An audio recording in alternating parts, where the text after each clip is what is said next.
잠깐 기도드릴까요? 기도드립니다. 고마우신 하나님 아버지, 오늘도 우리를 하나님의 자녀로 삼아주시고 또 이렇게 안동에서도 가장 아름다운 우리 안동성결교회 성도님 되게 하심을 더욱 감사드립니다.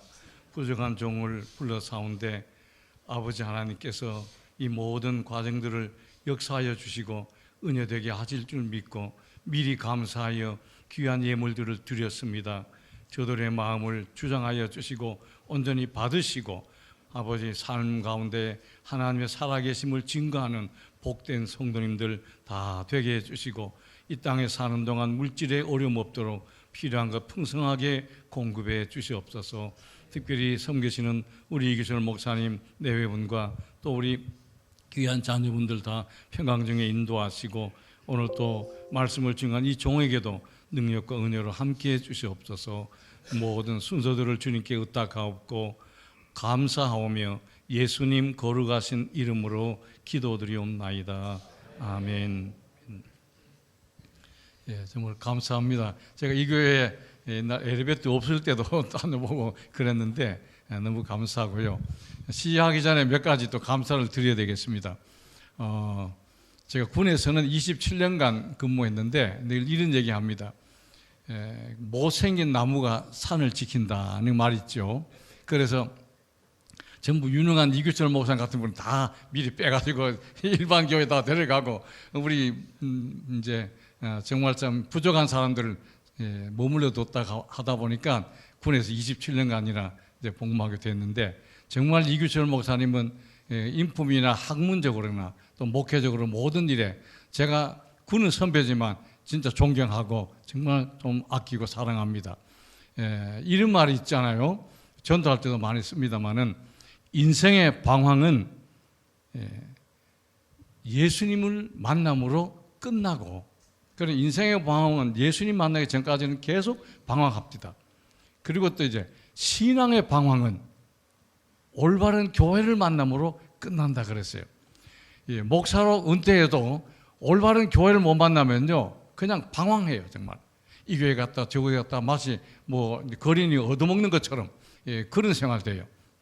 그래서 내 교가 있고 내가 봉사할 자리가 있고 이런 교회가 아름답고 한데 여러분들은 정말 이제 훌륭한 목사님을 만나기 때문에 신앙에 방황할 일은 거의 없을 겁니다. 정말 축하하고 감사드립니다.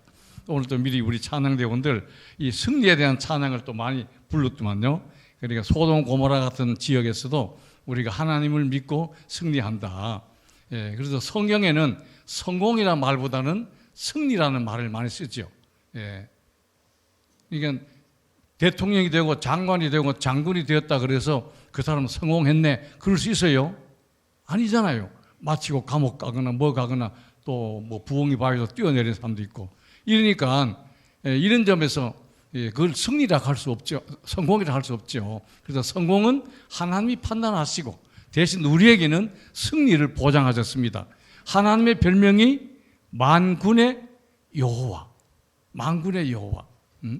그리고 군대의 지휘관이라는 뜻이에요. 그리고 또 하나님은 우리의 방패 되신다. 그 방패는 또 화살을 막는 거죠. 군대 가면 남자들은 다 갔다 오셨겠지만 이제 은폐와 은폐라는 게 있어요. 훈련소도 많이 배웠지만 이제 적의 시야만 가리는 건 은폐, 이런 나무 뒤에 딱 숨거나 그런 건 이제 시야만 가리는 건 은폐고, 은폐는 바위돌 밑에 뒤에나 이런 큰 뒤에 포탄이 떨어져도 피할 수 있는 자리를 은폐라 그러잖아요. 그 하나님은 은폐와 은폐를 다 하십니다. 방패, 그런 의미에서 하나님 그렇게 우리를 약속하시고 그렇게 하셨는데 오늘 그래서 우리는 이 땅에 살아가는 동안 언제나 싸움이 있습니다. 지금 우크라이나도 전쟁이 있고 이스라엘도 하마스와 전쟁이 있고 또 어디서 무슨 일이 일어날지 모르겠지만 이런 전쟁이 있죠. 그런데 전쟁만 전쟁이 아니고 우리는 일반적으로 마귀와 영적 싸움이 있습니다. 그래서 영적 싸움에 승리해야 되고 또 세상의 죄악과 잘못된 제도, 악한 사상들 이런 데 대해서 우리가 또 싸우는 거예요. 지금 많은 학자들이 그럽니다. 지금 한국은 너무 좌와 우가 치열하게 대적해서 상대방을 타도의 대상으로 본다는 거예요. 예, 그렇게 해서 지금 건국할 때쯤 돼서 그때 좌파나 우파나 공산주의가 좋으나 민주주의가 좋으나 거의 전쟁 상태였다는 거예요. 예, 그런 상태에서 이승만은 아주 20%도 안 되는 지지를 가지고 자유 대한민국을 세웠습니다. 그러니까 그 건국 전쟁 가운데 승리한 거죠. 안 그러면 김정은 밑에 살아야 되는 겁니다. 이럴 텐데 이제 그것도 사회 제도적인 싸움이고, 그다음에 가장 중요한 것은 내 개인 삶 가운데에 영적 싸움과 함께 로마서에 나오는 바울의 고백처럼 내가 육신의 일과 영의 일 둘이 싸우는 거예요. 선함과 악과 문제, 그다음에 정의와 불의 문제 계속 싸웁니다. 우리 육체의 몸도 아시다시피 우리 몸에는 유익균도 있고 유해균도 있다 그래요. 그래 뭐 저는 재보지 않았지만 학자들이 의하면은 의사들 우리 몸 속에는 날 1kg 정도의 균이 있다는 거예요. 특별히 이제 장 속에 많이 있고. 그러니까 이 유익균과 유해균들이 싸우는 거 치열합니다. 그리고 피 안에도 백혈구와 또 세균과도 싸우고. 그러니까 우리 몸 안에도 싸움이 있고 또 우리 사회에도 싸움이 있고. 근데 이건 보이지 않는 이런 싸움에 우리 믿는 사람들은 승리해야 되죠. 고난과도 싸워야 되고 역경과도 싸워야 되고 질병과도 싸워야 되고. 그래서 하나님은 성공한다는 개념보다도 승리라는 개념. 그래서 병을 이기게 하시든지 고쳐주시든지 그렇게 하잖아요. 우리가 믿는 예수님은 우리 인간의 가장 무거운 세 가지 짐을 다 대신 지셨어요. 첫째가 가난의 짐. 네. 고린도후서 8장 9절에 너희가 그리스도의 은혜를 알거니와 그는 부유하신 자라서 너희를 위하여 가난하게 되심은 그의 가난함을 인하여 너희를 부욕케 하려 합니다. 이 말은 뭐예요? 우리의 가난을 대신 예수님이 33년 동안 지시고 예수님의 그 부유함을 우리에게 다 주신다 그 말이에요. 네. 안 그래도 오다 보니까 아카시아 꽃이 한창 피었는데 어릴 때 배고플 때는 아카시아 그거 간식으로 먹었어요. 꽃, 아카시아 꽃. 어떤 집에는 쌀밥이 없으니까 아카시아 꽃을 끄어가다 그릇에 담고 그릇도 먹었다잖아요. 그런 시대를 다 지냈습니다.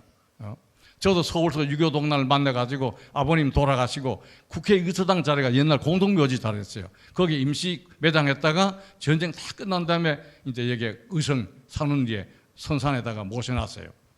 그랬는데 전쟁 후에 얼마나 가난했는지 모릅니다. 먹을 게 없어가지고 한 놀러 다니면서 전부 먹는 거 밝히고 그래 살았습니다. 저희 나이대 된 사람들은 다 기억하시겠지만 이 가난 문제 예수님께서 대신 지신 거예요. 가난 문제. 고린도후서 8장 9절 다시 말씀드립니다. 또 질병 문제도 마태복음 8장 11절에 이사야에 있는 말씀을 인용해서 뭐라 그랬어요? 예수님께서는 메시아 선지자는 어떻게 우리 연약한 것을 담당하시고 병을 짊어지셨도다 함을 이루려 합니다. 그러니까 조영계 목사님이 그 말씀 붙잡고 기도해서 폐병에다가 늑막에다가 치질에다가 6개월도 못 산다는 사람 살려냈잖아요. 하나님께 약속한 거거든요. 예수님의 병을 지신다 그랬는데 약속했는데 내 병도 담당하시고 고쳐주십시오. 그 누나의 전도를 받고 결국은 또 그랬는데 이렇게 저희 어머니도 7가지 병을 앓고 옛날에는 뭐 수술도 할 수 있습니까? 그냥 마루방된 교회에서 울기만 하는 거예요. 하나님 고쳐주세요 이렇게. 근데 또 고쳐주셔가지고 나중에 전도사로 한 22년간 단독 목회하다가 은퇴하시고 돌아가셨지만도 이처럼 질병을 하나님이 고쳐주시든지 이기게 하십니다. 가장 중요한 건 또 죄악 문제지요. 죄 문제를 과학이 발달한다고 해결합니까? 네? 의학이 발달한다고 해결합니까? 천만의 말씀이죠. 아이고 어제 강남 그 옥상에서 끔찍한 사건이 일어났잖아요. 뭐 지금까지는 혐의자가 그런데 알리기는 전국 수능 만점 받은 의과대학생이 자기 애인이 변심했다고 칼을 준비해가지고 물론 그건 자폭력인지 모르지만 가지고 갔다가 그 애인을 찔러 죽이고 자기도 가방 놔두고 다시 찾으러 간다 그러다가 붙잡혔잖아요. 네? 수능 만점 받은 의과대학생이 그런 거예요. 네? 이거 어떡합니까? 사람을 살리라고 의과대학 갔는데 오히려 그 변심했다고 죽였단 말이에요. 이렇게. 이 심각한 얘기잖아요. 이 영혼의 사망은 누가 고치고 아무리 과학이 발달하고 아무리 의학이 발달해도 사람 죽음을 이길 수 있습니까? 못 이기잖아요. 그래서 제가 어릴 때 이제 천담원 공부하고 학교 들어갔는데 한자를 좀 좋아하고 관심 있게 봅니다. 그래서 대구에서 제가 중앙동 수양관 원장할 때 우리 목회자들 특별히 이제 한자를 12주간 강의한 일이 있어요. 제가 근데 왜 그러면 대학에서도 철학을 하면서 한자 공부하고 사서삼경도 대충 떼고 뭐 이걸 했거든요. 그런데 몸기자를 한번 생각해 보십시오. 몸기자 알죠? 리을자 같이 생겼죠? 몸기자가 영어로 원셀프, 자기 몸기, 자기기, 몸기, 리을자 같이 됐죠. 근데 리을자가 조금 다른 게 뒤끝이 올라가요. 밑에 이렇게 하고 밑에 이렇게 올라가요. 그러니까 나훈아 가수가 태수형 부르면서 너 자신을 알라며 툭 내뱉고 간 말을 내가 어찌 알겠소 모르겠어 태수형, 소크라테스형 그럽니다. 소크라테스도 원래 너 자신을 알라는 건 델포의 신전에 있는 말을 가지고 인용해서 걷는데, 그러니까 소크라테스도 모른다 그랬고 이병철 씨도 모른다 그랬고 나훈아 씨도 모른다 그랬는데 우리는 성경에 한자가 명확하게 알려줘요. 몸기자, 사람 기자, 몸기 자신 그거거든요. 상대방 할 때는 사람 인자를 씁니다. 그걸 풀어보면 나와요. 자, 몸기자 위에 이렇게 한 것은 터진 머리예요. 앞이 터진 머리. 앞에 터진 머리. 요게 눈이 열려 있고 귀가 열려 있죠.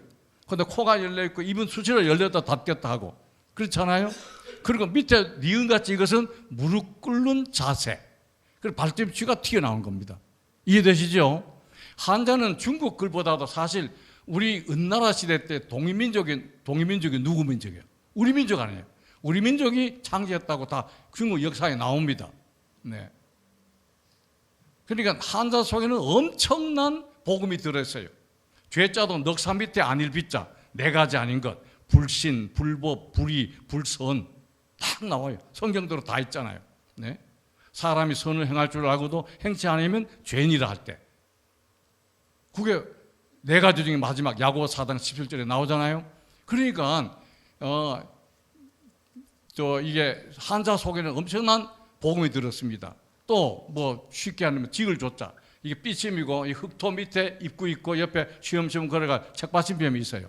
그러니까 흙으로 입구전은 사람을 지그치고 생기를 넣으니까 쉬엄쉬엄 걸어가는 존재가 되었다, 이런 뜻이죠. 뭐 수없이 많습니다. 자, 그래서 그 몸기자를 보면은 설명을 어떻게, 위에 터진 머리 형상이다. 그러면 눈과 귀는 위로부터 하나님으로부터 나오는 생명의 말씀을 들어야만 사는 존재다. 그리고 코와 입은 땅에서 나는 공기와 음식을 먹음으로 사는 존재다. 그런 거예요. 제 말 맞지요? 예. 동물과 다르게 머리를 제일 위에 두게 하고 또 터진 이유가, 근데 눈과 귀를 막아버리면은 이게 몸기자 가운데 이게 반이 막힌 거예요. 그래 반을 막고 니은자 쓰면 그게 무슨 자가 되는지 아세요? 한자요? 이미 이자.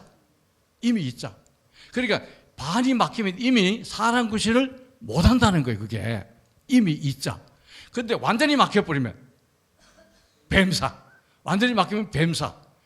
우리 시편 49편 20절 보면은요, 존귀에 처하나 깨닫지 못하면 멸망하는 짐승 같도다. 예? 정확히 나와요. 존귀에 처하나, 우리는 하나님 형상대로 고귀한 존재로 지음받았는데 이 사실을 깨닫지 못하고 하나님의 음성과 말씀을 거부해버리면 어떻게 해요? 딱 닫아버리면 뱀 같은 존재, 멸망하는 짐승 같은 존재. 예. 특별히 뱀하고 술 취한 사람하고 너무 닮았어요. 네. 술 취한 사람 똑바로 갑니까? 꼬불꼬불 갑니다. 뱀도 꼬불꼬불 가요. 그리고 뱀도 혀가 둘이에요. 본래 밑에는 하나지만 혀가 둘이고, 술 취하면요 평상시 안 하던 말을 해요. 두 가지 말, 폭언, 폭력, 음란 뭐 이런 걸 다 하거든요. 술 취하면. 그 다음에 또 뱀은 닥치는 대로 뭐 물어버려요. 그 술 취하면 닥치는 대로 폭행합니다. 때리고 하고.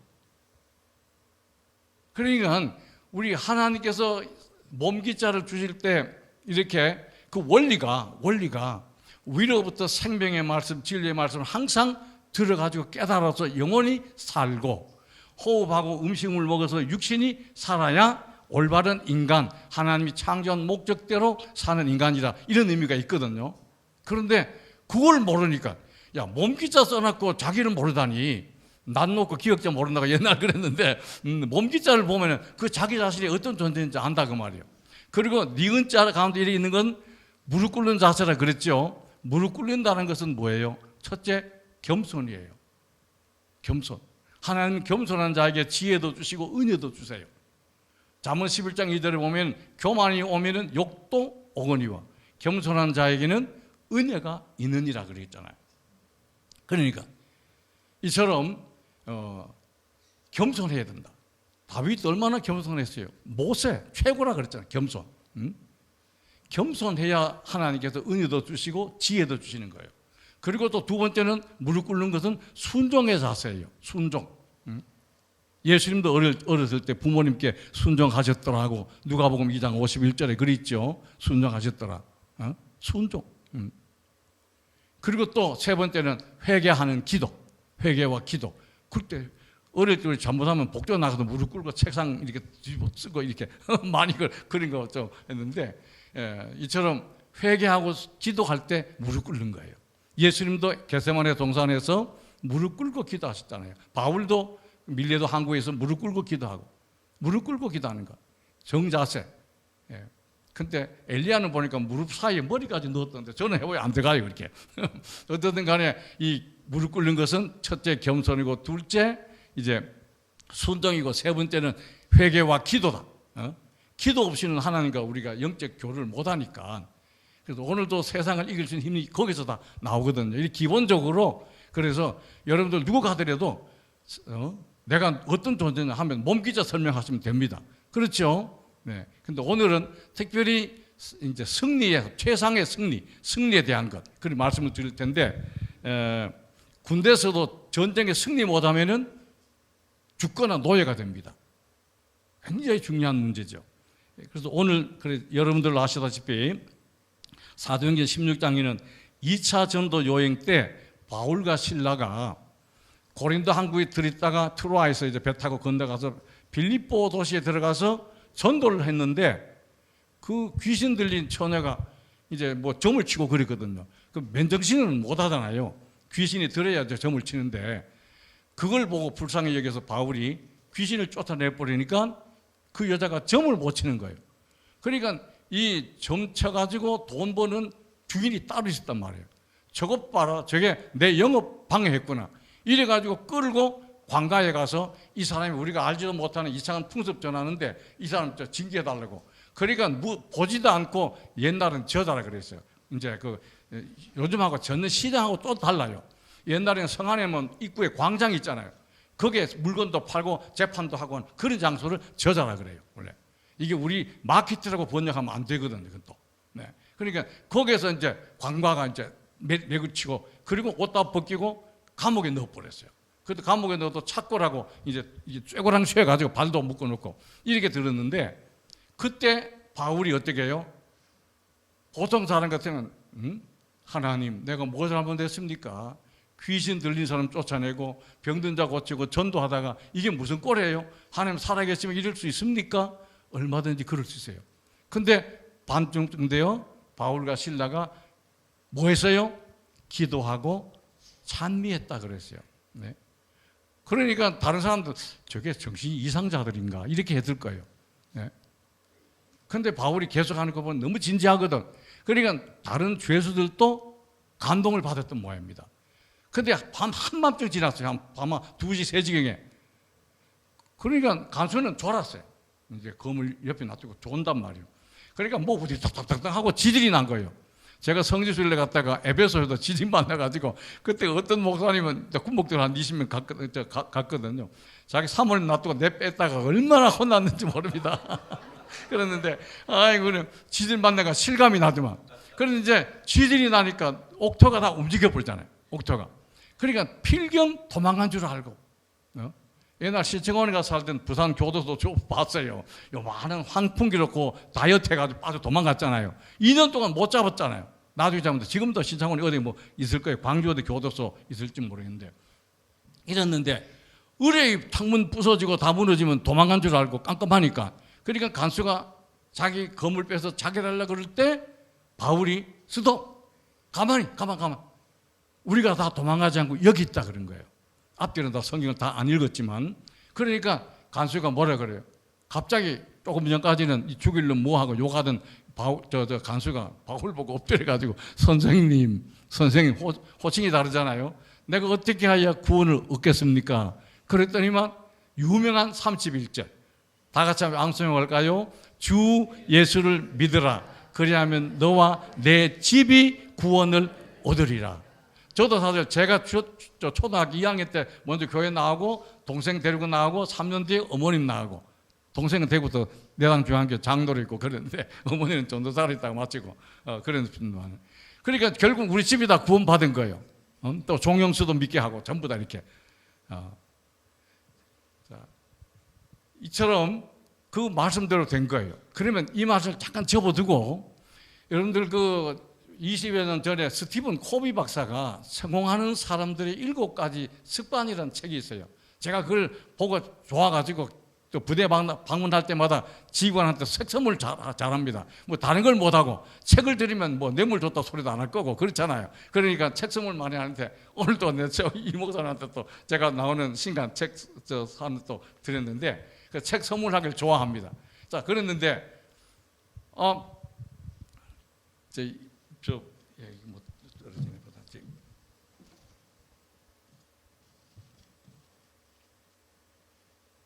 그 스티븐 코비 박사가 성공하는 사람들이 7가지 습관 가운데 이런 대목이 나와요.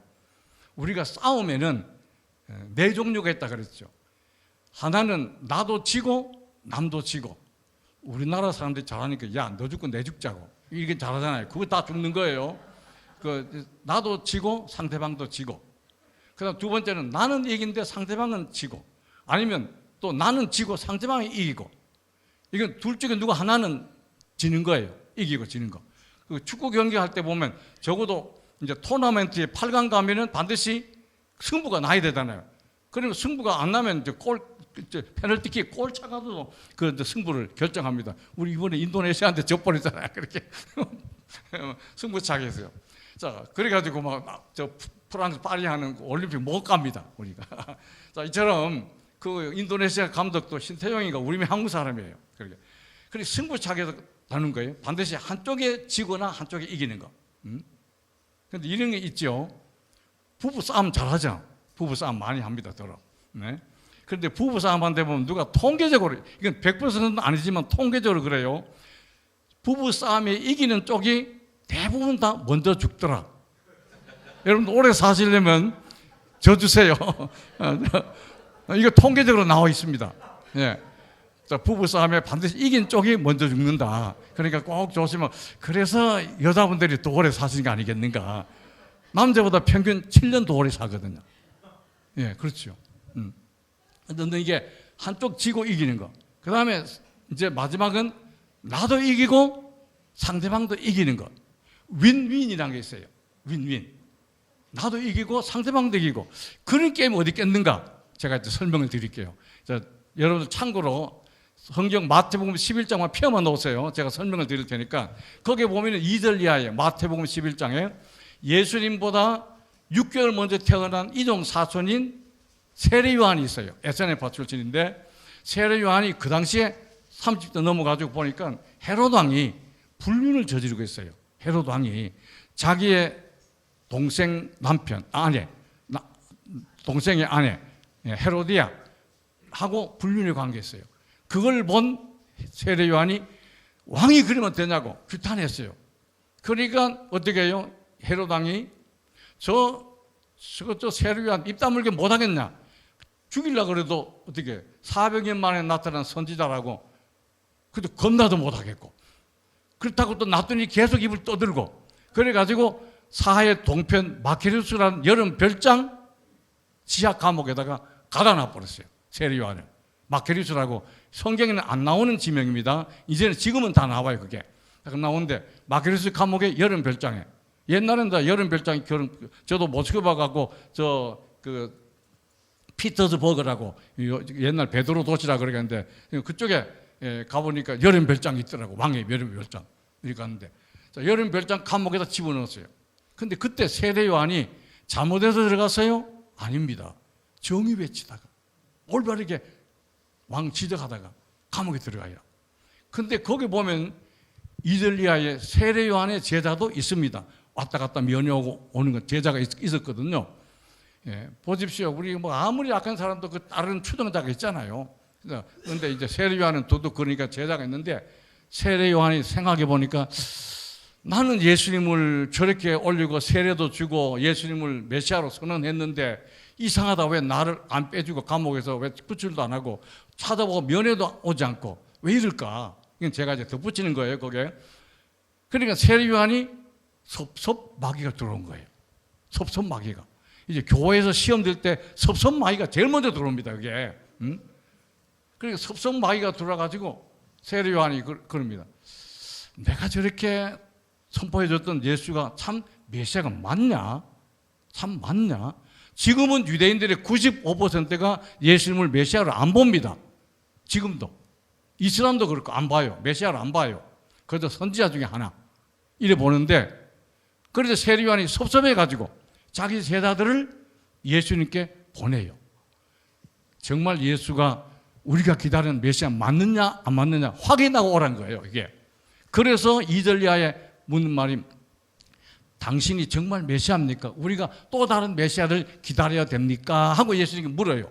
그러니까 예수님께서 퍽 섭섭해 하시면서 그 행간을 보면 알잖아요. 퍽 섭섭해 하셔가지고 뭐라고 한대요? 직접 내가 메시아야 이래 안 하고 어떻게 해요? 우회적으로 합니다. 봐라. 눈 먼 자가 눈을 뜨게 되고 그 다음에 또 안진뱅이가 걸어나 다니고 그리고 또 나병 환자가 깨끗함을 받고 그리고 죽은 자가 살아나고 귀 못 듣는 자가 말 듣게 되고 가난한 자에게 복음이 전환되고 이것은 이사야 35장에 나오는 메시아가 올 때 나오는 그 사건을 예수님이 은유적으로 한 거예요. 이 봐라. 이건 구약에 예언한 메시아가 오면 이렇게 하는 걸 너희들이 지금 보잖나. 예수님이 벌써 죽은 자 몇 번 살리고 3번 살리잖아요. 죽은 자도. 그리고 안진병이 뭐 또 나온 자도 얼마나 많이 살렸어요. 그러니까 그걸 보고도 왜 모르느냐. 그러면서 그 뒤에 말씀 잘 보세요. 그 예수님께서 너희가 화려한 옷 입은 사람을 봤냐? 뭐 그러면서 광야에 왜 나왔더냐? 그러면서 뒤에 하는 말이 11절인가 보면 이래 나와요. 천국에서는 가장 작은 자라도 저보다 세례 요한보다 큰다니라. 그 말이에요. 세례 요한이 이게 의심했다고 해서 지옥 가는 건 아니에요. 천국 갔지만 천국에서는 가장 작은 자라도 저보다 큰 자는 나왔죠. 11절에 있죠. 그렇게 돼 있습니다. 그러니까 세례 요한은 그렇다고 결국은 헤롯 왕이 회개했어요. 끝까지 헤롯 왕은 자기 누이 죽이고 어머니 죽이고 뭐 이렇게 했어요. 헤롯 왕은. 헤롯 왕은 끝까지 회개도 안 하고 범죄하고 세례 요한은 30대 초반에 일찍 또 순교해버리고 그리고 결국은 이것은 둘 다 진 거예요. 볼 때. 둘 다 진 거예요. 왜 그러냐면 다음 장을 보면 또 더 알 수 있습니다. 자, 이번엔 넘어가서 사도행전 12장으로 넘어옵니다. 자, 사도행전 12장 넘어오면은 거기에 이제 그때도 헤롯 왕이 또 딴 헤롯 왕인데 헤롯 왕이 예수 믿는 사람을 어떻게 해요? 그 중에 예수님의 스데반이 제일 먼저 순교했고 그다음 제자들 가운데는 누가 먼저 순교했어요? 야고보. 야고보가 이제 요한의 형입니다. 요한의 형 야고보를 순교하니까 백성들이 저 예수 믿는 사람 잘한다. 죽이 없어 막 이러니까 이제 6월절 절기 때는 사람을 죽일 수는 없으니까 베드로를 제일 두목되는 베드로를 감옥에 넣어놨다가 6월절 절기 끝나면 꺼내서 공개 처형하려고 딱 묶어놨어요. 베드로를.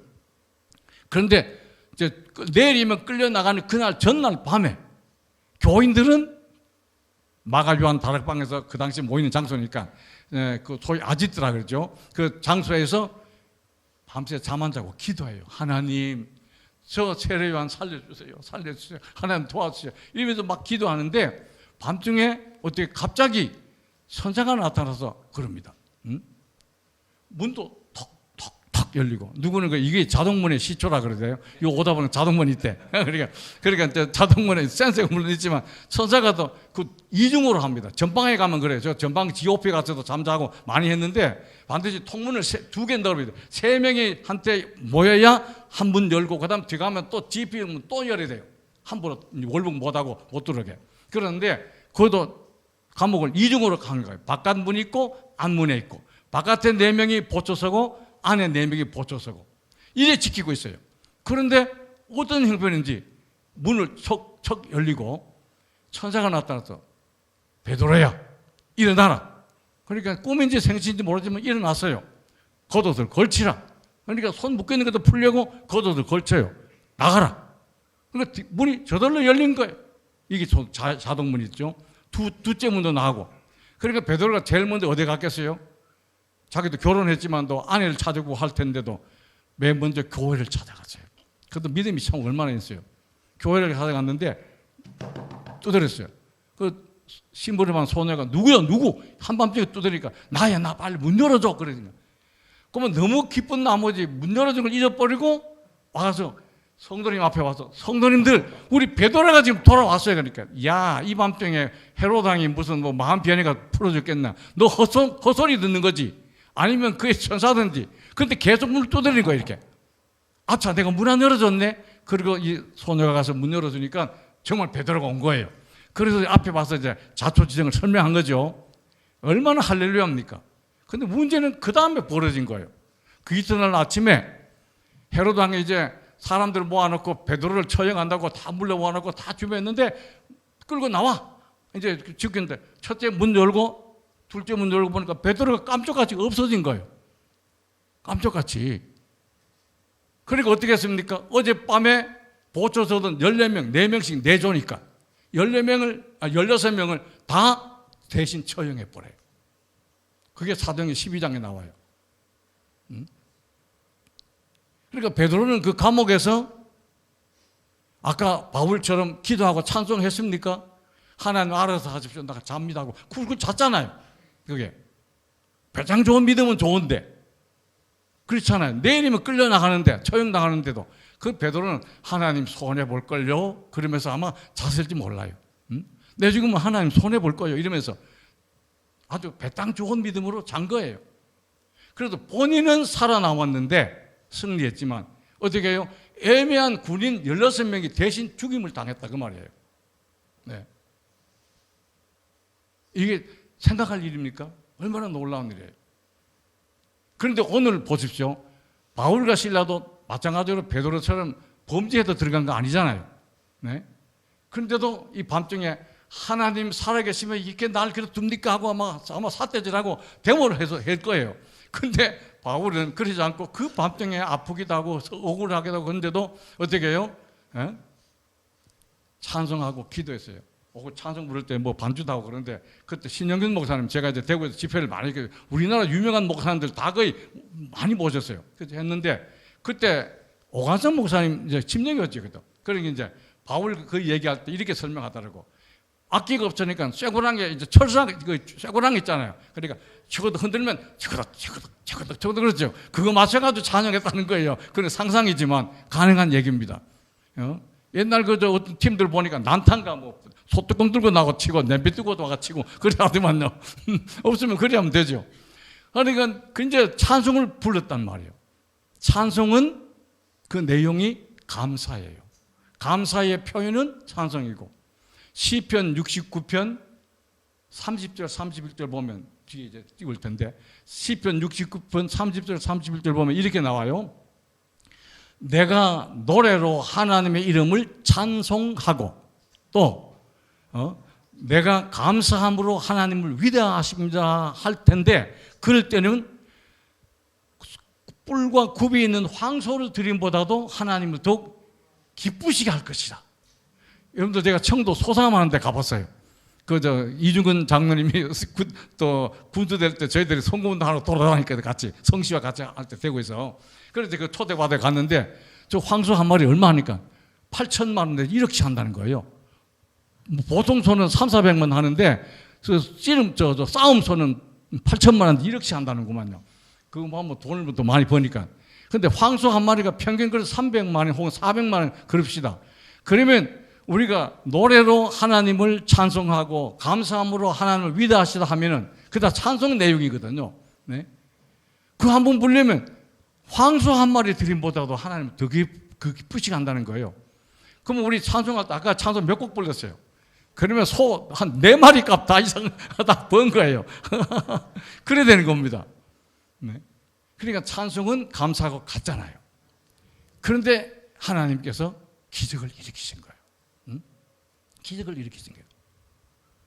제가 존경하는 김장한 목사님, 아직도 지금 우리 살아 계신데 조영기 목사님도 같이 그분이 극동방송 이제 창시도 그랬잖아요. 설립하셨는데 보면 그 김장한 목사님 늘 좋아하는 구절이 그렇습니다. 그 현관에서 썼다는데 나는 방송을 못 들어가봤어요. 대신 전원만 들었는데 사람이 사람을 만나면 역사를 이루고 사람이 하나님을 만나면 기적을 만든다. 그랬어요. 이게 뒤에 또 다 대입할 거예요. 자, 그러면은 이 바울과 실라는 자, 낙심하지도 않고 의심하지도 않고 베드로처럼 그냥 믿음 안에 뭐 기도도 하지 않고 그냥 배짱 좋게 지내는 것도 아니고 바울은 그 오히려 하나님을 찬송하고 감사했다 그 말이에요. 네? 놀라운 일이죠. 그러니까 이것은 골로새 4장 2절 3절을 보면 바울이 그렇게 골로새 교인들에게 부탁하는 게 있습니다. 골로새 성도님 여러분들, 내가 지금 로마 감옥에 있는데 내가 감옥에서 빨리 나올 수 있도록 기도해 주십시오. 그래 부탁한 게 아니고, 네? 여러분들 내가 감옥에 들어가도 거기에서 전도할 사람을 문 열어달라고, 문을 열어달라고, 그래 기도해 달라고 요청했어요. 이 기도를 들을 때 영국의 유명한 윌리엄 바클리 주석가입니다. 우리 이 목사는 아실 거예요. 윌리엄 바클리 주석에 이렇게 나옵니다. 바울이 이런 기도를 할 때에 바울이 감옥에 갇힌 게 아니고 감옥이 바울 속에 갇혀버렸다. 이렇게 해요. 이야, 참 놀라운 설명이에요, 그게. 난 이 한마디에 그냥 짱! 이랬습니다. 얼마나 멋있어요. 그러면 주석이 끝난 거죠, 그만. 예? 바울이 감옥에 갇힌 게 아니고 감옥이 바울 속에 갇혔다는 거예요.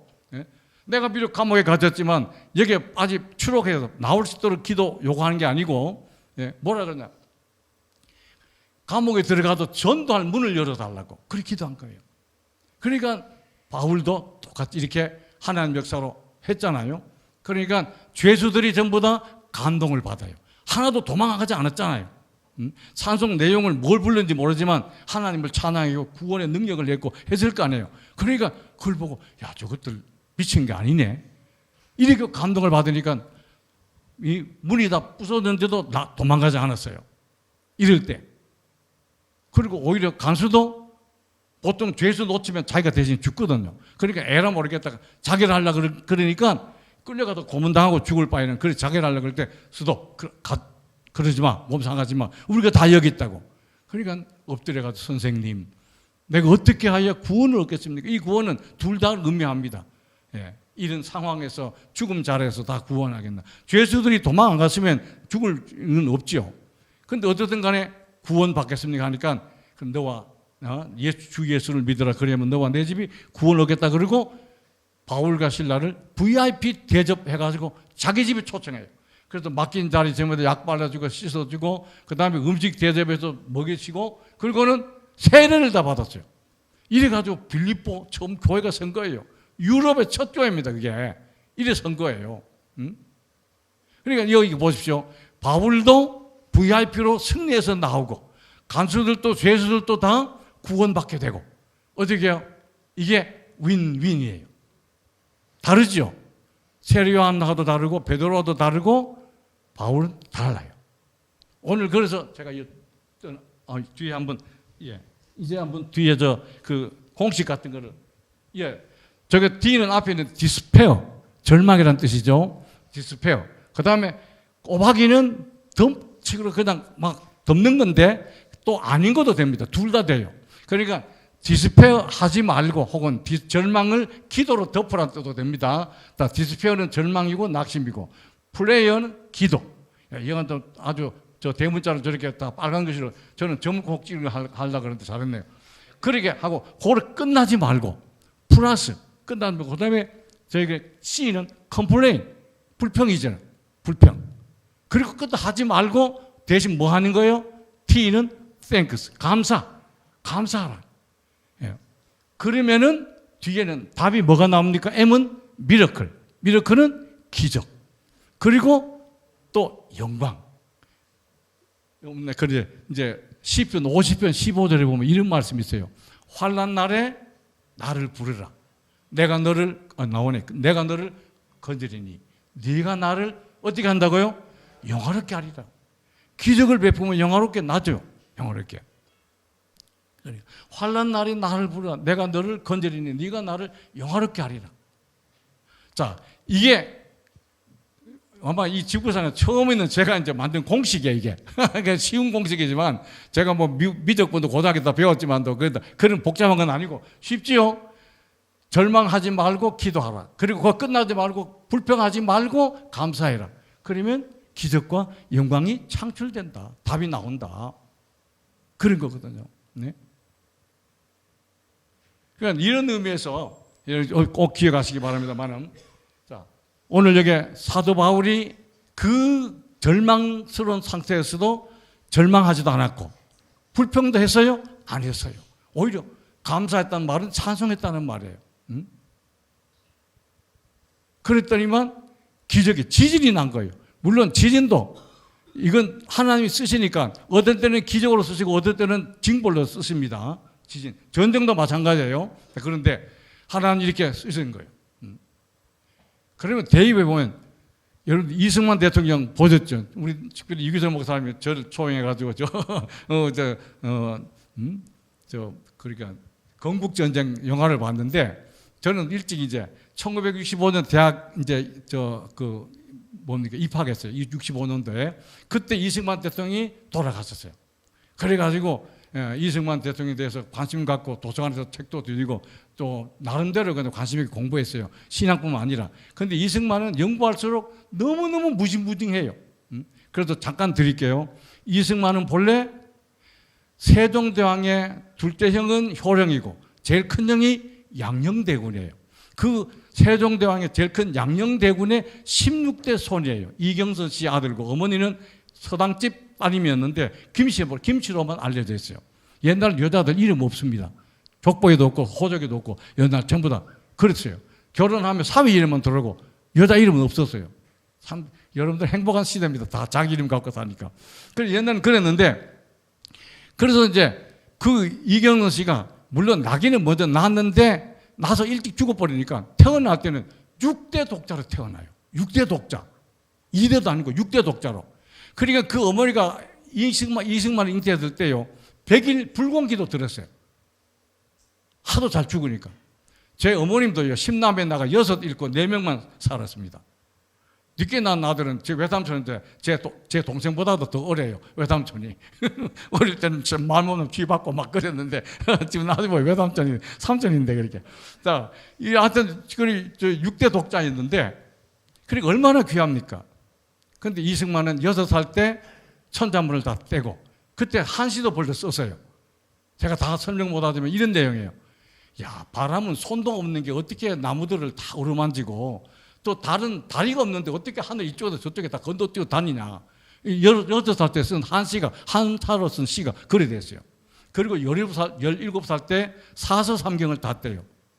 대학, 논어, 중용, 맹자 뭐 다 하죠. 시경, 서경, 역경, 주역 말이에요. 그거 다 그때 써요. 그러니까 그만해도 대단합니다. 그런데 이제 친구가 그 한번 어릴 때 눈이 아파가지고 병원에 갔는데 신직 병원에 간 일이 있었던 뭐야. 이제 알렌 선교사도 오고 또 이랬는데 그때 친구가 야 우리가 서양 문물을 하려면 배제 학교를 공부하는 게 좋겠다. 그래서 권해가지고 그 당시에 아펜셀러 감리교 선교사가 세운 배제 학당을 들어가요. 18살인가 9살 돼서 들어갔는데 워낙 머리가 좋아가지고 6개월 만에 영어를 마스터해요. 그리고 당장 영어 교사 겸 선교사 통역으로 다녀요. 예, 이승만이. 그러다가 졸업할 때는 영어로 대표 연설을 했습니다. 이승만은. 근데 이제 그때 아펜셀러 교장이자 또 선교사입니까? 채플 이사 이렇게만. 그러니까 2000년 전에 돌아가신 예수님이 십자가에서 우리 죄를 다 사했다 그러니까 웃기네. 2000년 전에 죽은 사람이 어떻게 우리 죄를 대속해서 속았냐가. 그러니까 예수님 사람은 전부 가난하거나 무식하거나 그렇다고. 그리고 어머니는 또 당부했습니다. 네가 선교사 세운 학교 가더라도 절대 예수 믿으면 안 된다. 이렇게 했어요. 그러니까 이제 이거 선교사가 얘기하면 이제 영어 공부하러 예배도 들어가지. 그거 복음 말씀 들으러 안 간 거예요. 네? 그러니까 마음에 다 닫아놓으니까 다 튕겨나갑니다. 그런데 박영애와 함께 개화정권을 일으켰다고 고종황제를 끌어내리고 영친왕을 세우고 개화정권 세우는 이런 가담했다가 모의에 영모에 가담했다가 발각이 된 거예요. 그래서 10kg 되는 나무칼 차고 발 묶이고 차고 차고 한성 감옥에 갇힌 거예요. 낮에 되면 끌려 나와가지고 고문당하고. 이럴 때 통역해줬던 쇼우드 에지 선교사가 하도 그러니까 이승만에게 읽으라고 폭에 성경책을 준 거예요. 그래서 성경 줘도 나무칼 차니까 손을 못 쓰잖아요. 묶여있고. 그러니까 혓바닥으로 이렇게 넘기면서 성경 보거나 읽을 게 없으니까. 그리고 누가 지나가면 이제 좀 넘겨달라고 이렇게 하고. 그러니까 50%가 안 되는 이 감옥에 눕지도 못하는 쪼그리고 칼차고 그래 지냈어요. 그런데 내일이면 이제 사형 선고하는 날입니다. 내일이면 제가 베드로하고 다 연결되죠. 내일이면 사형 선고하는 날인데 그날 이제 그 감옥에서 아버지에게 연락합니다. 내일은 당신 아들 처형 당할 테니까 시신 찾아갈 수 있도록 준비하라고. 근데 그날 밤에 이승만이 어떻게 해요? 애다 모르겠다. 하나님 그렇게 해주신다니까 살아계시면 하면 이 증명도 되고 또 나도 살 기회가 되니까 그게 다른 길이 없으니까 영모에 가담했으니까 사형이잖아요. 그게. 그래서 그날 밤에 기도했는데 빛 가운데 예수님이 만나주세요. 예? 그러면 자기는 살려만 주시면 제가 평생 복음을 전하고 제가 또 하나님 영광을 위해서 그렇게 하겠습니다 했는데 근데 그 이전 아침에 사형 집행을 정지하고 무기로 떨어지고 무기하고 사형은 천장지사입니다. 무기가 됐어요. 무기가 되니까 그 다음에 목에 칼 차는 거 좀 벗고 이제 손도 풀리고 그래서 돌아다니면서 전도하는 거예요. 그 한성 감옥에서 생지옥 같은 감옥인데 거기서 40여 명을 전도해요. 이승만이. 최초의 전도왕. 우리 서울에 그 당시에는 기독교 신자가 100명도 안 됐어요. 근데 혼자 40명 전도해요. 그 중에서 누구? 신흥우, 이동영, 월남 이상재, 헤이그 같은 이준 이런 기라성 같은 한국의 위대한 지도자들 40명을 거기서 한성 감옥에서 전도해요.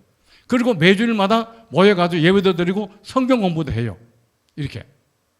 거기서 25살 때 독립정신을 제 그 책 아직도 다 못 읽었어요. 좀 어렵긴 어렵더라고. 한 400페이지가 넘는데 25살 때 독립정신을 썼는데 그게 대한민국을 세울 수 있는 기초의 알맹이가 그거 들었어요. 독립정신에. 그리고 그거 감옥에서 500권의 책을 선교사한테 넣어주고 친구가 넣어준 책을 읽었어요.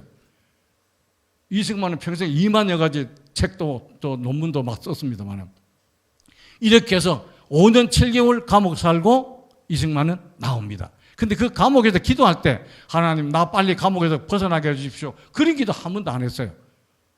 영어로 쓴 거 보면 Oh my Lord, save my country. 오 나의 주님 이 민족을 구원해 주소서. 그 기도했어요. 그 기도. 그리고 자기는 거기서 기도하기를 하나님 제가 살아생전에 100만 명의 기독 신자가 되도록 해 주십시오. 또 저도 그렇게 노력하겠습니다. 그 기도 들은 거예요. 네? 100만 명. 40명도 뭐 별로 안 되는데 100만 명 기도해요. 자기 생전에. 그런데 5년 7개월 만에 선교사들의 주선도 있고 그 다음에 또 여러 사람들 동해서 그 아까운 사람 죽일 수 없다 이랬거든요. 이랬는데 그런데 5년 7개월만 감옥에 나오자마자 미국에 특사로 보내야 되는데 영어를 잘하는 사람 있는 보니까 이승만보다 더 잘할 사람 없거든. 그래서 고종황제가 이승만을 택해가지고 같이 미국으로 이제 그 사절단으로 보낸 거예요. 그리고 또 선교사들이 이왕에 왔는데 거기서 공부를 시킵니다. 본래 이승만은 자기도 목사가 되려고 했는데 선교사가 목사보다 더 큰일 해야 되니까 정치 공부해라고. 그래서 조지 워싱턴 대학의 학사, 그 다음에 하버드 대학에서 석사, 그 다음에 프린스턴에서 박사. 그 박사 논문이 미국 영향하에 있는 영세 중립국의 외교 전략에 대한 겁니다. 그 지금도 단권본으로 돼 있고 그리 유명한 책인데, 그러니까 학사, 석사, 박사를 이게 보통 사람 12년 걸리는데 5년여 만에 6년 덜 돼서 다 마스터한 거예요. 그러니까 미국에도 천재 중에 천재예요. 그래 보면. 그러니까 이승만은 미국 의회 가서도 이래놓고 너희들이 예수 믿는다고 할 거냐고 막 이렇게 야단치고 트루먼 대통령이 뭐 하면 저 고얀 놈 같은 거 이렇게 막 대놓고 욕을 하고 그런 걸 했어요. 미국에라 끌려다니지 않았습니다. 미국을 완전히 쥐고 흔들었어요. 이승만은. 그 한 예로도 이제 우리가 인천 상륙작전에서 이제 서울을 수복했잖아요. 9월 28일에 10월 첫날하고 그 다음에 이제 38선 이제 3사단이 먼저 넘어갔는데 미국에서 스톱한 거예요. 올라가지 말라는 거예요. 38도선 딱 하니까. 그런데 이승만은 안 된다. 일대 북진 통일해야 된다고. 그러니까 소령 때부터 친구인 메가드 장군을 그것도 삶아가지고 이때까지 북진 통일해야 된다고 밀고 나간 거예요. 그것 때문에 메가드는 이제 보직해임 당하고 그랬는데 이렇게 올라가다가 해단지까지 갔다가 압록강에 중공군 개입으로 다시 후퇴하잖아요. 그래서 뺏기고 이러다가 그냥 지금 휴전선은 됐죠. 옛날 38도선보다는. 근데 지금 6.25 지난 후에 우리가 뺏은 땅이요. 이런 땅은 10배도 넘어요. 개성지역에 조금 뺏겼지만 어떻게 해요? 동두천부터 시작해 전부 다 우리가 옛날에 이북 땅이었어요. 38도선 넘에. 그러니까 동두천 위에 초성리, 그 다음에 또 낭유리, 저 포천에, 그 다음에 하조대, 거기에 38도선이에요. 근데 지금 하조대 위에 양양이 있고, 양양 위에 속초가 있고, 속초 위에 대진 있고, 거진 있고, 다 있잖아요. 그거 다 얼마나 다 뺏었어요. 제주도 땅에 2배가 돼요. 제주도보다 2배가 넘어요. 뺏은 땅이. 뭐 어쨌든 그리고 방위조약 하기 때문에 미군을 주둔시켜가지고 그리고 지금 70년 동안 전쟁 없는 나라가 됐잖아요. 매년 역사 보면 5년마다 한 번씩 전쟁 났습니다. 우리 한반도는 매년 5년마다. 그런데 70년 동안 큰 전쟁 없었잖아요. 이 이승만 대통령이 미군을 붙잡아 놨어요.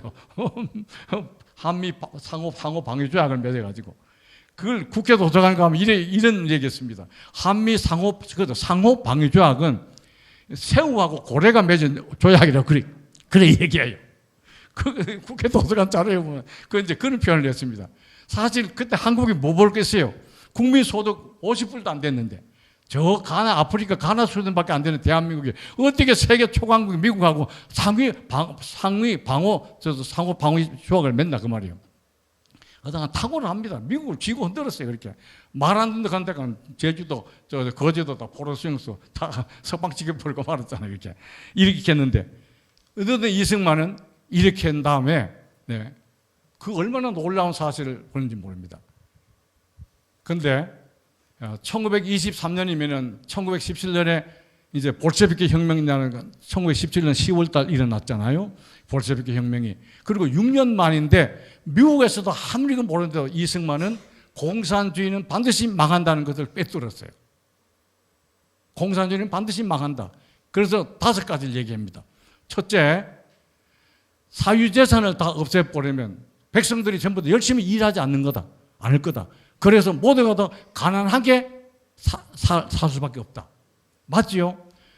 공동으로 농사해가 지어가지고 공동으로 나눠주면은 열심히 해도 자기 목, 빙빙 놀아도 자기 목. 그러니까 누가 열심히 일하겠나 그 말이에요. 네. 자, 사유재산을 또 없애버리면. 두 번째, 재벌과 기업을 다 해체해버리면은 나라가 경제 발전을 못한다.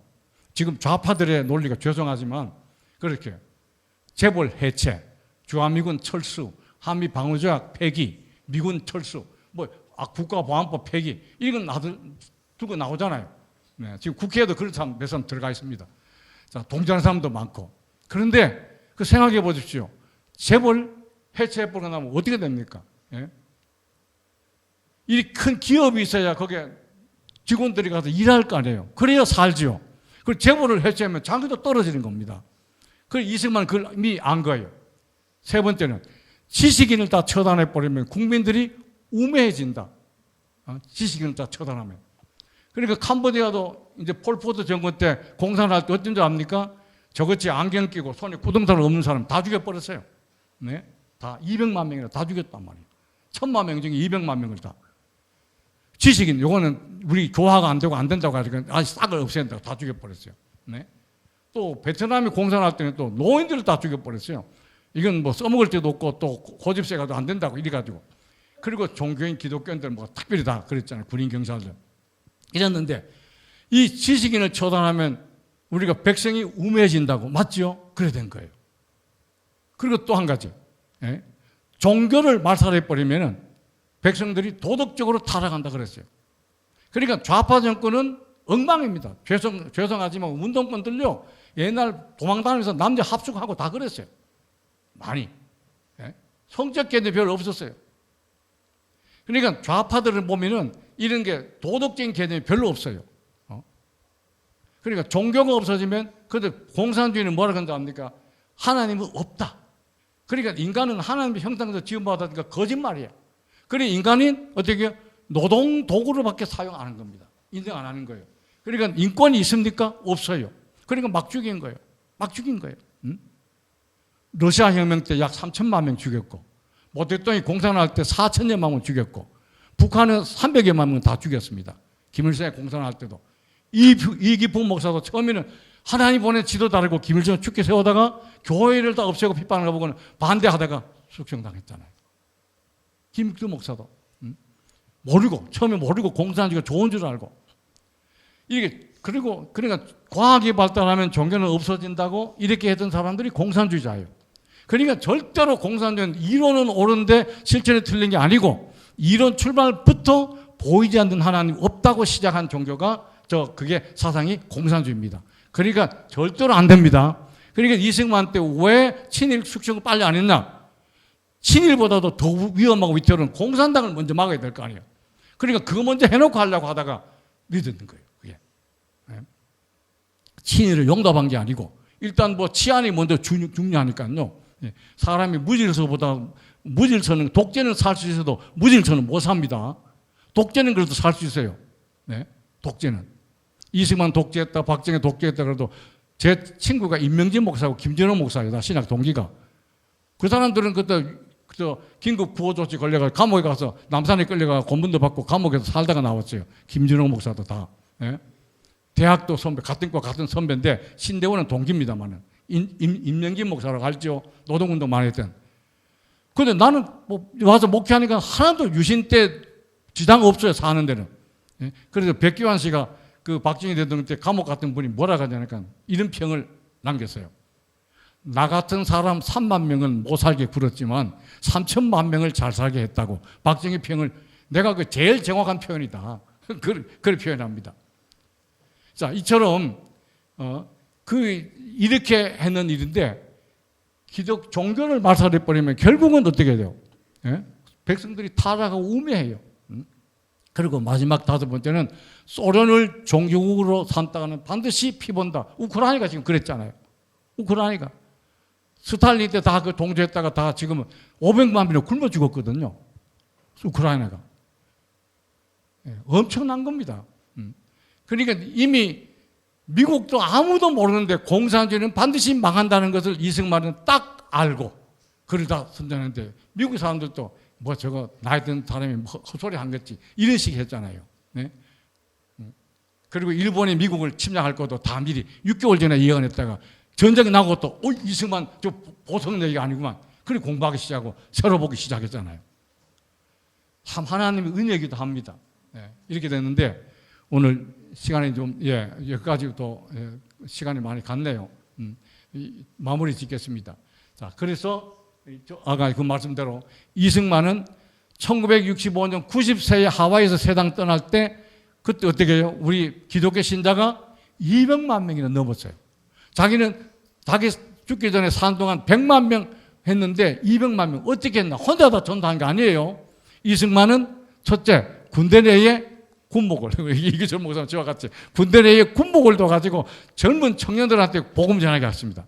한때는 우리가 매년 20만 명씩 전도했어요. 군대에서. 지금은 여러 가지 뭐 종교도 자유니 뭐니 하고 안 갈 자유 있다 그러면서 해가지고 몇만밖에 못 되지만 그러니까요.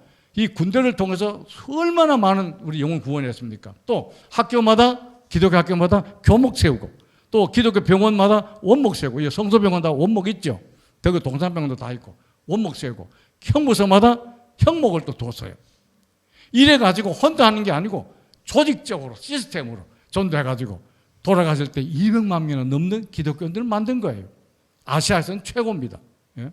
군목지에 있는 것도 그렇고. 그러니까 그 기도가 다 응답된 거예요. 예? 오늘 그러면 한 가지만 더 하면 이제 박세직 씨도 있습니다. 박세직 씨도 이런 아시아 올림픽 조직위원장 했던 분. 이분이 구미 사람인데 3사단장, 소위 백골 사단장 마치고 갈 때는 주민들이 울었어요. 너무 멋진 장군이 되고 훌륭해서. 가다도 할머니 정말 집자 다 태워드리고 가고. 이런 분이었어. 사단장 할 때. 그런데 수경사령, 수도 경비사령, 지금은 수도 방위사령부로 바뀌었지만, 그런데 사단장 마치고 수도 경비사령부로 왔는데, 그때 자기 육사 동기 중에 미국 유학 간 친구 있어가지고 영어도 잘하고 뭐 박세직 씨도 5개국 하는데 그 참 유능한 친구 있었길래 그때 항상 군대에도 유능한 사람을 대속 이런 건 장군 되고 하니까 부담도 되니까 정부 요직에 많이 뽑아서 썼다고 말이에요. 좋은 인재들을 뽑아 쓰는데 그때 그 추천했어요. 이런 좋은 인재 있으니까 정부에 필요한데 써라고 추천했는데 이걸 이 부정 인사청탁이라고 뒤집어 씌워가지고 보직해임 시켜버렸어요. 박세직을. 그 코에 가면 코걸이고 귀에 가면 귀걸이처럼 그렇게 될 수밖에 없죠. 그걸 비싸게. 네? 애매한 것도 있습니다. 애매한 게. 나는 경제 공동체라고 박근혜 최순실 엮어 넣는 거 좀 그 문제 있다고 봐요. 솔직히. 자, 그런데 이게 애매하잖아요. 그렇게. 애매하고. 그리고 블랙리스트 솔직히 저는 말입니다. 왜 북한 찬양하고 동성애 찬양하는 그런 영화, 문학 이런 데를 왜 국가가 돈 들어가면서 지원합니까? 예? 놔두지 그는. 그게 이제 블랙리스트인데 그거 했다고 잡아넣는 거 봐요. 예? 그 말도 안 되는 겁니다. 왜 떳떳하게 얘기 못해요? 그게.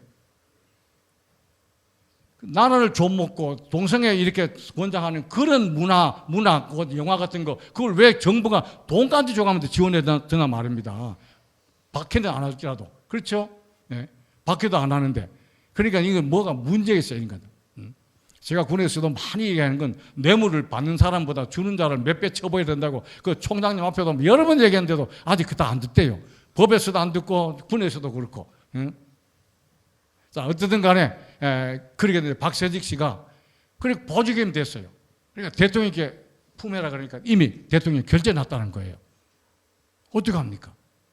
그래가지고 절망할 수도 있었는데 두 가지 감사 기도를 드린 거예요. 박세직 씨가. 하나님, 제가 월남에도 파병해서 싸우기도 하고 그랬는데 내가 30여 년 동안 저는 27년밖에 안 했지만 그분은 30여 년 동안 했거든요. 30여 년 동안 이 군생활을 하면서 내 생명과 건강을 지켜주신 거 감사합니다. 그 다음 또 한 가지는 하나님, 내가 희생되더라도 우리 정부가 깨끗해진다니까 감사합니다. 이래 기도 드렸더니만 두고 달랑 가가지고 뭐가 총무처 장관, 지금 같으면 행안부 장관, 옛날은 내무부, 지금 총무처 장관이 발탁된 거예요. 박세직 씨가. 그도 삼성 장군이 밖에 안 됐는데 사성 장군 맞춰도 되기 힘든 걸. 그리고 총무처 장관 끝난 다음에 올림픽 조직위원장을 맡아요. 그 올림픽 때문에 한국이 세계로 뻗어나고 알게 된 거예요. 더더욱. 우리가 모스크바 올림픽 다음에 우리 했거든요. 그러니까 모스크바 때 많이 안 갔어요. 반대하고. 저 아프가니스탄 점령했다고, 침공했다고. 그랬는데 한국 올림픽 때는 다 왔거든. 왔는데 그 러시아가 소련이 그 당시 아주 소련이죠. 90년대까지는 소련입니다. 소련이 그 잿더미에서 일어난 한국이 올림픽을 했다는 거 놀라는 거예요. 그래가지고 야 공산주의는 뭐하냐 이거. 그러니까 소련이 무너지는 결정적인 사건이 한국의 올림픽입니다. 올림픽을 했다는 것은 적어도 세 가지예요. 첫째, 경제력이 없으면 못합니다. 경제력이 없으면. 그 선수촌 할 때 쓰던 아파트 빌려줍니까? 아니잖아요. 전부 다 뭐 또 이렇게 집집마다 그냥 뭐 옆방 빌려주고 그래서 선수를 모십니까? 새로 아파트 다 지은 거예요. 올림픽 타운도 있고 대구도 여기 보면 유니버시아도 있잖아요. 저 서변동에도 다 새 아파트 짓는 거예요. 도로 닦고 건물도 짓고 전부 다 수영장, 체육관 전부 하잖아요. 그러니까 경제가 발달 못하면 그거 못해요. 중국도 우리보다 20년이나 늦게 했지 않습니까? 올림픽을. 경제가 발달은 못하고. 두 번째, 안보가 불안하면 못해요. 안보가 불안하면. 언제 북한도 쳐들어올지 모르는데 미군이 딱 주더라니까 어떻게 해요? 안심하고 온 거예요. 세 번째, 첨단 과학이 발달되지 못하면 못하는 거예요. 여러분들 100m 달리는 건 1000분의 1초를 잴 수 있어야 돼요. 1000분의 1초. 네? 그런 기계가 다 있고, 그리고 또 도핑 테스트 하는 기계들이 전부 다 수영장에, 예를 들면 도핑 테스트는 보면 이렇게 수영장에 티스푼 설탕 하나 넣고 섞은 다음에 설탕물 있는지 없는지 맛보라 그러면 우리 알아내겠어요? 그런데 그런 정도를 알아낼 만큼 장비가 첨단화돼요. 그러니까 이것이 다 갖춰졌다는 겁니다. 그러니까 러시아가, 소련이 무너진 거예요. 이승만 대통령보다도 공산주의가 잘못된 것을 고르바초프가 66년 뒤에나 알았어요. 66년 뒤에나. 황장엽 씨도 60년 뒤에나 공산주의가 안 된다는 걸 알고 넘어왔잖아요. 이런 원리입니다.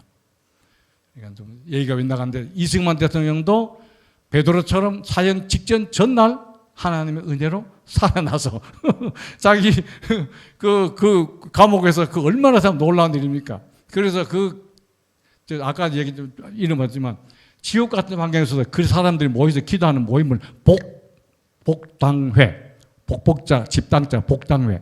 우리가 생지옥 같은 집이지만 여기서 복음 전하고 하나님께 예배드리니까 간수도 같이 다 예배 참석했거든요. 그러니까 똑같아요. 뭐 사도행전 16장에 나오는 거. 복대를 복제다 집당자, 복당회를 그렇게 했는데, 그러니까 하나님이 그 이승만이 그리 복을 주신 거예요. 대한민국은 99.9%가 이승만이 아니면 절대 대한민국은 태어날 수 없었어요. 왜 그러면 공산주의를 그만큼 아는 분이 세상에 가장 최고였거든요. 그래서 공산주의는 안 된다는 것을 알고 온갖 참 전쟁하다시피 해서 대한민국을 세운 겁니다. 우리 그걸 감사해야 돼요. 그리고 이승만 때 80, 90%가 문맹자였어요. 근데 그가 12년 통치한 다음에는 8, 90%가 90% 넘게가 다 문맹자가 아니고, 그리고 한 10% 정도가 문맹자가 남았어요. 교육 예산은 20% 가까이 썼다는 거예요. 이승만 때 2만여 명의 유학생을 보냅니다. 미국의 정금호 박사를 보내서 원자력 배우게 하고, 독일의 백영훈 박사를 보내서 경제학을 배우게 하고, 이렇게 해서 그 모든 인재를 박정희 대통령 때 다 써먹은 거예요. 그래서 이렇게 참 고도적인 산업화가 되고 이렇게 됐죠.